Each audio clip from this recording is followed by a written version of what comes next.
Israel की हवा यहां भी पहुंच गई है।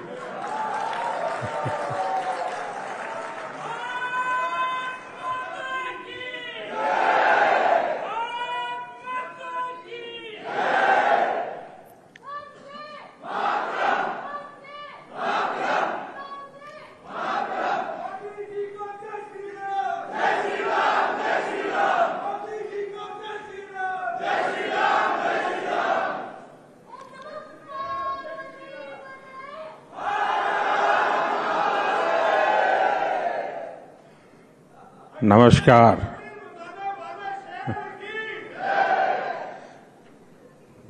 नेटवर्क 18 के सभी पत्रकार, इस व्यवस्था को देखने वाले सभी साथी, यहां उपस्थित सभी महानुभाव, देवी और सज्जनों, आप सभी राइजिंग भारत की चर्चा कर रहे हैं और इसमें स्ट्रेंथ विद इन पर आपका जोर है। यानी साधारण शब्दों में कहूं तो अपने खुद के सामर्थ्य पर आपका फोकस है। और हमारे यहां तो शास्त्रों में कहा गया है तत्वमसि, यानी जिस ब्रह्म की खोज में हम निकले हैं वो हम ही हैं, वो हमारे भीतर ही है। जो सामर्थ्य हमारे भीतर है उसे हमें पहचानना है। बीते 11 वर्षों में भारत ने अपना वही सामर्थ्य पहचाना है और इस सामर्थ्य को सशक्त करने के लिए आज देश निरंतर प्रयास कर रहा है। साथियों, सामर्थ्य किसी देश में अचानक पैदा नहीं होता। सामर्थ्य पीढ़ियों में बनता है। वो ज्ञान से, परंपरा से, परिश्रम से और अनुभव से निखरता है। लेकिन इतिहास के एक लंबे कालखंड में गुलामी की इतनी शताब्दियों में हमारे सामर्थ्यवान होने की भावना को ही हीनता से भर दिया गया था। दूसरे देशों से आयातित विचारधारा ने समाज में कूट कूट कर ये भर दिया था कि हम अशिक्षित हैं और अनुगामी यानी फॉलोवर हैं। हमारे यहां ये भी कहा गया है, यादशी भावना यश सिद्धिर्भवति त्यादशी, यानी जैसी जिसकी भावना होती है उसे वैसी ही सिद्धि प्राप्त होती है। जब भावना में ही हीनता थी तो सिद्धि भी वैसी ही मिल रही है। हम विदेशी तकनीक की नकल करते थे, विदेशी मोहर का इंतजार करते थे। ये वो गुलामी थी जो राजनीतिक और भौगोलिक से ज्यादा मानसिक गुलामी थी। दुर्भाग्य से आजादी के बाद भी भारत गुलामी की मानसिकता से बाहर नहीं निकल पाया और इसका नुकसान हम आज तक उठा रहे हैं। इसका ताजा उदाहरण हम ट्रेड डील्स को लेकर हो रही चर्चा में देख रहे हैं। कुछ लोग चौंक गए हैं कि अरे ये क्या हो गया, कैसे हो गया? विकसित देश भारत से ट्रेड डील्स करने में इतने उत्सुक क्यों हैं? इसका उत्तर है हताशा निराशा से बाहर निकल रहा आत्मविश्वासी भारत।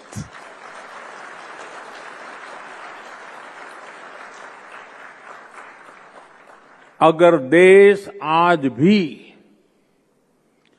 2014 से पहले वाली निराशा में होता, फ्रेजाइल 5 में गिना जाता,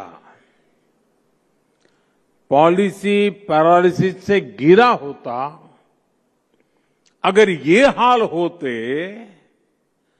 तो कौन हमारे साथ ट्रेड डील्स करता? अरे हमारी तरफ देखता भी नहीं। लेकिन साथियों, बीते 11 वर्षों में देश की चेतना में नई ऊर्जा का प्रवाह हुआ है।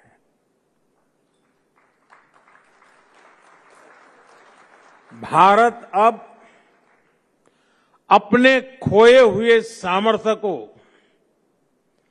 वापस पाने का प्रयास कर रहा है। एक समय में जब भारत का वैश्विक अर्थव्यवस्था में सबसे ज्यादा दबदबा था, तो हमारा क्या सामर्थ्य था? भारत की मैन्युफैक्चरिंग,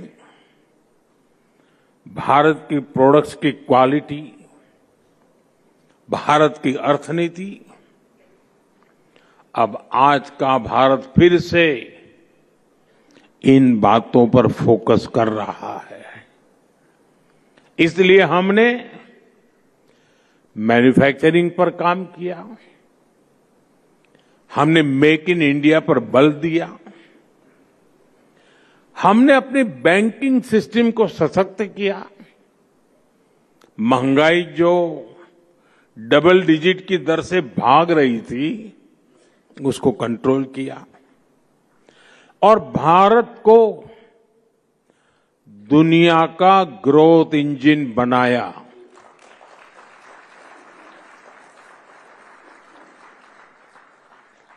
भारत का यही सामर्थ्य है कि दुनिया के विकसित देश सामने से भारत के साथ ट्रेड डील करने के लिए खुद आगे आ रहे हैं। साथियों, जब किसी राष्ट्र के भीतर छिपी हुई उसकी शक्ति जागती है तो वह नई उपलब्धियां हासिल करता है। मैं आपको कुछ और उदाहरण देता हूं। जैसे मैं जब कभी दूसरे देशों के हेड ऑफ द गवर्नमेंट से मिलता हूं तो वो जनधन, आधार और मोबाइल की त्रिशक्ति के बारे में सुनने के लिए बहुत उत्सुक होते हैं। जिस भारत में एटीएम भी दुनिया के विकसित देशों की तुलना में काफी समय बाद आया,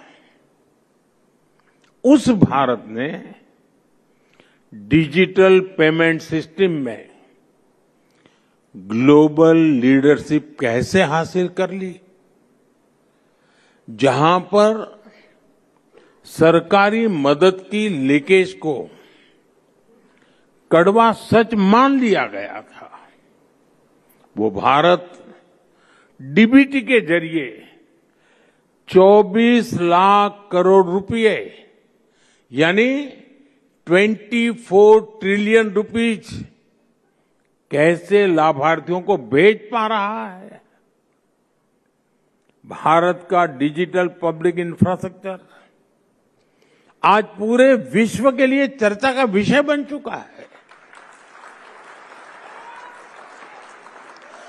साथियों, दुनिया हैरान होती है कि जिस भारत में 2014 तक करीब 3 करोड़ परिवार अंधेरे में थे, वो आज सोलर पावर कैपेसिटी में दुनिया के टॉप के देशों में कैसे आ गया। जिस भारत के शहरों में पब्लिक ट्रांसपोर्ट सुधरने की कोई उम्मीद न थी, वो भारत आज दुनिया का तीसरा बड़ा मेट्रो नेटवर्क वाला देश कैसे बन गया। जिस भारत के रेलवे की पहचान सिर्फ लेट लतीफी और धीमी रफ्तार से होती थी, वहां वंदे भारत, नमो भारत ऐसी सेमी हाई स्पीड कनेक्टिविटी कैसे संभव हो पा रही है।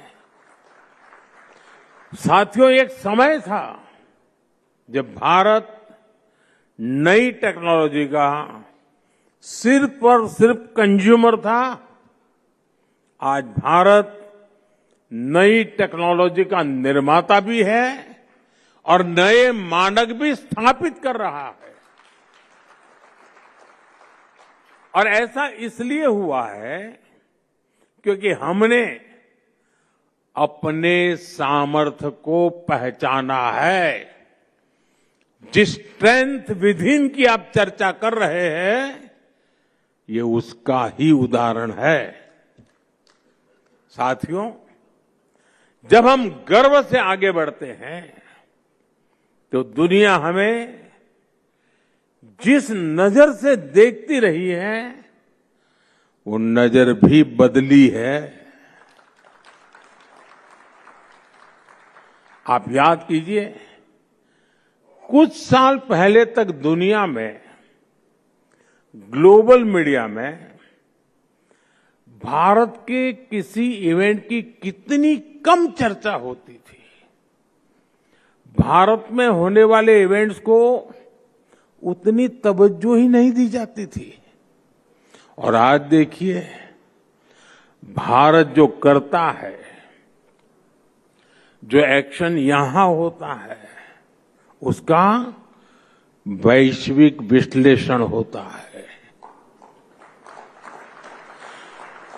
एआई समिट का उदाहरण आपके सामने है, इसी भवन में हुआ है। एआई समिट में 100 से ज्यादा देश शामिल हुए। ग्लोबल नॉर्थ हो या फिर ग्लोबल साउथ, सभी एक साथ एक ही जगह एक टेबल पर बैठे। दुनिया के बड़े बड़े कॉरपोरेशंस हो या फिर छोटे छोटे स्टार्टअप, सभी एक साथ जुटे। साथियों, अब तक जितनी भी औद्योगिक क्रांतियां आई है, उनमें भारत और पूरा ग्लोबल साउथ सिर्फ फॉलोअर रहा है। लेकिन आर्टिफिशियल इंटेलिजेंस के इस युग में भारत निर्णयों में सहभागी भी है और उन्हें शेप भी कर रहा है। आज हमारे पास खुद का एआई स्टार्टअप इकोसिस्टम है। डेटा सेंटर में निवेश करने की ताकत है और एआई डेटा को स्टोर करने के लिए, प्रोसेस करने के लिए जिस पावर की सबसे ज्यादा जरूरत है, उस पर भी भारत तेजी से काम कर रहा है। हमने न्यूक्लियर पावर सेक्टर में जो रिफॉर्म किया है, वो भी भारत के एआई इकोसिस्टम को मजबूती देने में मदद करेगा। साथियों, एआई समिट का आयोजन पूरे भारत के लिए गौरव का पल था, लेकिन दुर्भाग्य से देश की सबसे पुरानी पार्टी ने देश के इस उत्सव को मैला करने का प्रयास किया। विदेशी अतिथियों के सामने कांग्रेस ने सिर्फ कपड़े नहीं उतारे, बल्कि इसने कांग्रेस के वैचारिक दिवालियेपन को भी एक्सपोज कर दिया है। जब नाकामी की निराशा, हताशा मन में हो और अहंकार सिर चढ़कर बोलता हो, तब देश को बदनाम करने की ऐसी सोच सामने आती है। जाहिर है, कांग्रेस की इस हरकत से देश में गुस्सा है। इसलिए इन्होंने अपने पाप को सही ठहराने के लिए महात्मा गांधी जी को आगे कर दिया। कांग्रेस हर बार ऐसा ही करती है। जब अपने पाप को छुपाना हो तो कांग्रेस बापू को आगे कर देती है, और जब अपना गौरवगान करना हो तो एक ही परिवार को सारा क्रेडिट दे देती है। साथियों, कांग्रेस अब विचारधारा के नाम पर केवल विरोध की टूलकिट बनकर रह गई है, और ये अंध विरोध की मानसिकता इतनी बढ़ गई है कि देश को हर मंच, हर प्लेटफॉर्म पर नीचा दिखाने से नहीं चूकते। देश कुछ भी अच्छा करे, देश के लिए कुछ भी शुभ हो रहा हो, कांग्रेस को विरोध ही करना है। साथियों, मेरे पास एक लंबी सूची है। देश की संसद की नई इमारत बनी, उसका विरोध। संसद के ऊपर अशोक स्तंभ के शेरों का विरोध। अब जिनके बब्बर शेर सामान्य नागरिकों के जूते खा करके भाग रहे थे,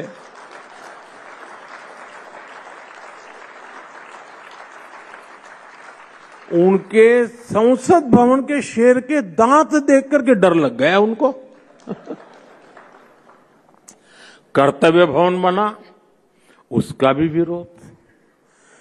सेनाओं ने सर्जिकल स्ट्राइक की, उसका भी विरोध। बालाकोट में एयर स्ट्राइक हुई, उसका भी विरोध। ऑपरेशन सिंदूर हुआ, उसका भी विरोध। यानी देश की हर उपलब्धि पर कांग्रेस के टूलकिट से एक ही चीज निकलती है, विरोध।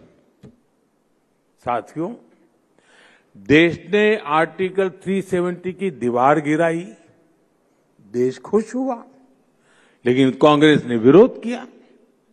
हमने सीएए का कानून बनाया, उसका विरोध। हम महिला आरक्षण कानून लाए, उसका विरोध। 3 तलाक के विरुद्ध कानून लाए, उसका विरोध। हम यूपीआई लेकर आए, उसका विरोध। स्वच्छ भारत अभियान लेकर आए, उसका विरोध। देश ने कोरोना वैक्सीन बनाई, तो उसका भी विरोध। साथियों, लोकतंत्र में विपक्ष का मतलब सिर्फ अंध विरोध नहीं होता। डेमोक्रेसी में विपक्ष का मतलब वैकल्पिक विजन होता है। इसलिए देश की प्रबुद्ध जनता कांग्रेस को सबक सिखा रही है। आज से नहीं, बीते 4 दशकों से लगातार ये काम देश की जनता कर रही है। मैं जो कहने जा रहा हूं, मीडिया के साथ ही उसका भी जरा एनालिसिस करिएगा। आपको पता लगेगा कि कांग्रेस के वोट चोरी नहीं हो रहे हैं, बल्कि देश के लोग अब कांग्रेस को वोट देने लायक ही नहीं मानते। और इसकी शुरुआत 1984 के बाद ही होनी शुरू हो गई थी।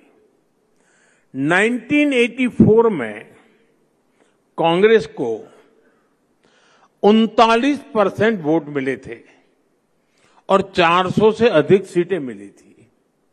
इसके बाद हुए चुनावों में कांग्रेस के वोट कम ही होते चले गए और आज कांग्रेस की हालत ये है कि देश में सिर्फ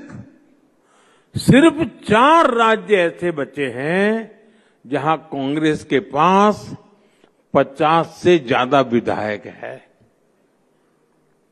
बीते 40 वर्षों में युवा वोटर्स की संख्या बढ़ती गई और कांग्रेस साफ होती गई।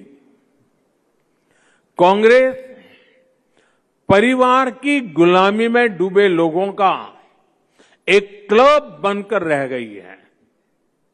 इसलिए पहले मिलेनियल्स ने कांग्रेस को सबक सिखाया और अब जेन जी भी तैयार बैठी है।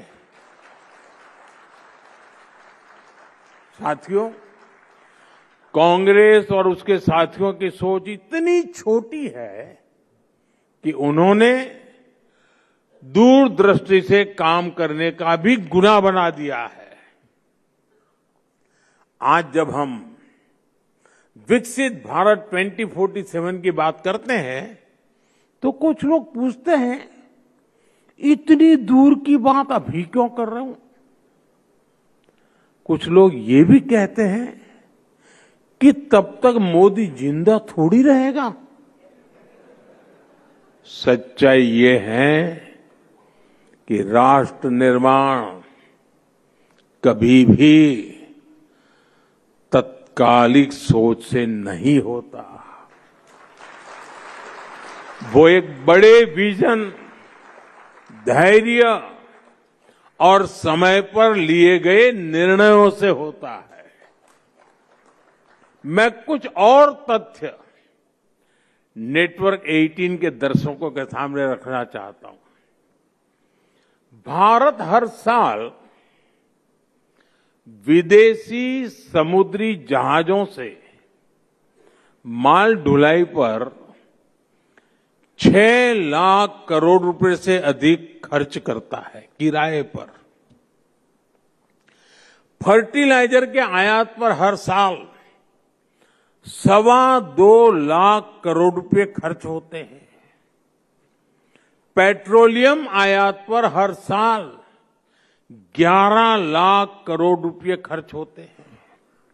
यानी हर वर्ष लाखों करोड़ रुपए देश से बाहर जा रहे हैं। अगर यही निवेश 20-25 वर्ष पहले आत्मनिर्भरता की दिशा में किया गया होता तो आज ये पूंजी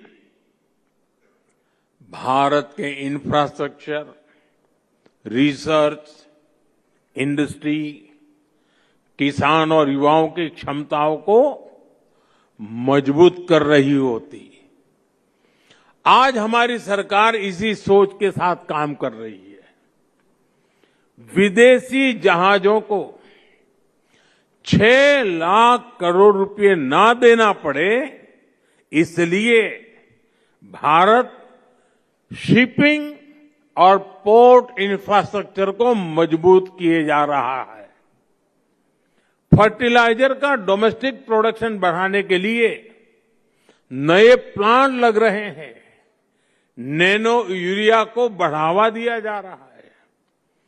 पेट्रोलियम पर निर्भरता कम करने के लिए ethanol blending, green hydrogen mission, solar और इलेक्ट्रिक मोबिलिटी की प्राथमिकता दी जा रही है। और साथियों, हमें भविष्य की ओर देखते हुए भी आज ही निर्णय लेने हैं। इसलिए आज भारत में सेमीकंडक्टर इकोसिस्टम का निर्माण हो रहा है। रक्षा उत्पादन में, मोबाइल मैन्युफैक्चरिंग में, ड्रोन टेक्नोलॉजी में, क्रिटिकल मिनरल सेक्टर में और उसमें निवेश आने वाले दशकों की आर्थिक सुरक्षा की नींव है। 2047 का लक्ष्य कोई राजनीतिक नारा नहीं है। यह उस ऐतिहासिक भूल को सुधारने का संकल्प भी है जहां कांग्रेस की सरकारों के समय कई क्षेत्रों में समय रहते निवेश नहीं किया। आज अगर हम खुद स्वदेशी जहाज, स्वदेशी शिप बनाएंगे, खुद एनर्जी का प्रोडक्शन करेंगे, खुद नई टेक्नोलॉजी डेवलप करेंगे, तो आने वाली पीढ़ियां इंपोर्ट की बोझ की नहीं, एक्सपोर्ट की क्षमता पर चर्चा करेगी। राष्ट्र की प्रगति आज की सुविधा से नहीं, कल की तैयारी से तय होती है। और दूरदृष्टि से की गई मेहनत ही 2047 के आत्मनिर्भर, सशक्त और समृद्ध भारत की आधारशिला है। और इसके लिए कांग्रेस अपने कितने ही कपड़े फाड़ ले, हम निरंतर काम करते रहेंगे। साथियों, राष्ट्र निर्माण की, नेशन बिल्डिंग की एक बहुत अहम शर्त होती है नेक नीयत की। कांग्रेस और उसके साथी दल इसमें भी फेल रहे हैं। कांग्रेस और उसके साथियों ने कभी नेक नीयत के साथ काम नहीं किया। गरीब का दुख, उसकी तकलीफ से भी इन्हें कोई वास्ता नहीं है। जैसे बंगाल में आज तक आयुष्मान भारत योजना लागू नहीं हुई। अगर नेक नीयत होती तो क्या गरीबों को 5 लाख रुपए तक का मुफ्त इलाज देने वाली इस योजना को बंगाल में रोका जाता क्या? नहीं। आप भी जानते हैं कि देश में पीएम आवास योजना के तहत गरीबों के लिए पक्के घर बनवाए जा रहे हैं। नेटवर्क 18 के दर्शकों को मैं एक और आंकड़ा देता हूं। तमिलनाडु के गरीब परिवारों के लिए करीब 9.5 लाख पक्के घर अलॉट किए गए हैं। 9.5 लाख। लेकिन इनमें से 3 लाख घरों का निर्माण अटक गया है। क्यों? क्योंकि डीएमके सरकार गरीबों के इन घरों के निर्माण में दिलचस्पी नहीं दिखा रही है। इसकी वजह क्या है?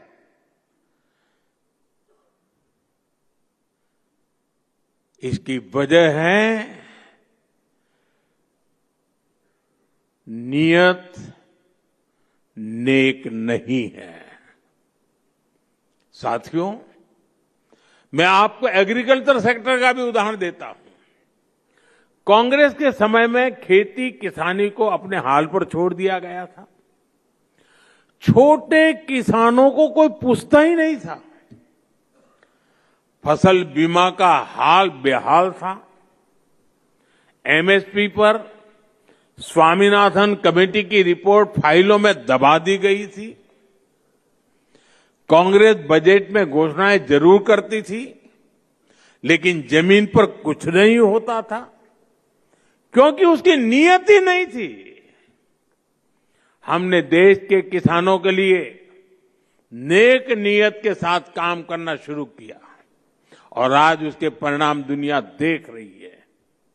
आज भारत दुनिया के बड़े एग्रीकल्चर एक्सपोर्टर में से एक बन रहा है। हमने हर स्तर पर किसानों के लिए एक सुरक्षा कवच बनाया है।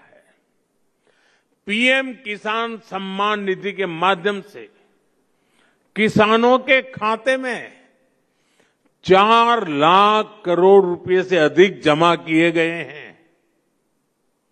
हमने लागत का 1.5 गुना एमएसपी तय किया और रिकॉर्ड खरीद भी की है। मैं आपको सिर्फ दाल का ही आंकड़ा देता हूं।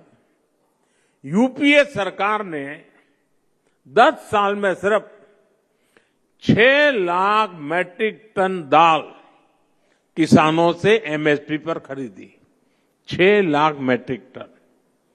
और हमारी सरकार अभी तक करीब 170 लाख मैट्रिक टन यानी लगभग 30 गुना अधिक दाल एमएसपी पर खरीद कर चुकी है। अब आप तय करिए कौन किसानों के लिए काम करता है। साथियों, यूपीए सरकार किसान क्रेडिट कार्ड के जरिए भी किसानों को मदद देने में कंजूसी करती थी। अपने 10 साल में यूपीए सरकार ने 7 लाख करोड़ रुपए का कृषि ऋण किसानों को दिया, 7 लाख करोड़ रुपीस, जबकि हमारी सरकार इससे 4 गुना अधिक यानी 28 लाख करोड़ रुपए दे चुकी है। यूपीए सरकार के दौरान जहां सिर्फ 5 करोड़ किसानों को इसका लाभ मिलता था, आज ये संख्या 2 गुने से भी अधिक करीब करीब 12 करोड़ किसानों को पहुंची है। यानी देश के छोटे किसान को भी पहली बार मदद मिली है।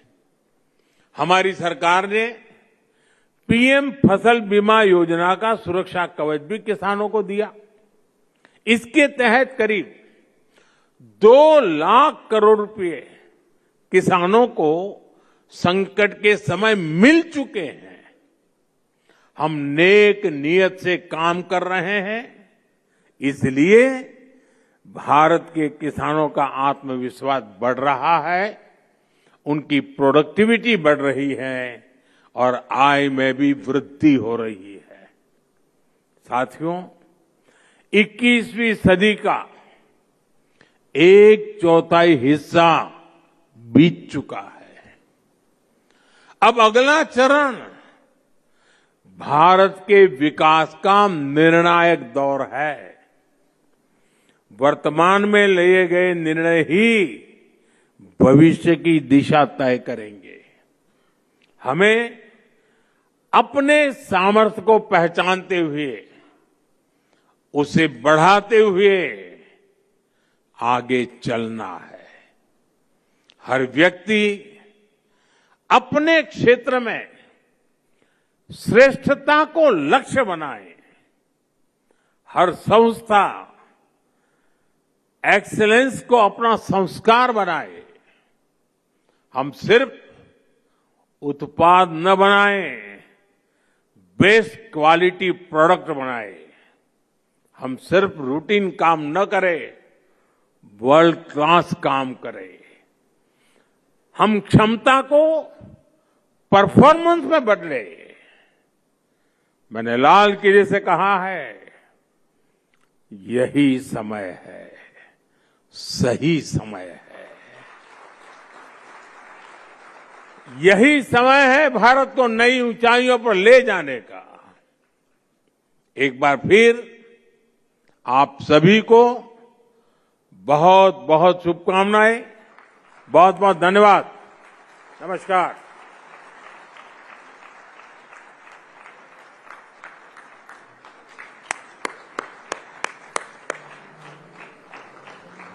तुम्ही विद्या, तुम्ही धर्म, तुम्ही हृदय, तुम्ही मर्म।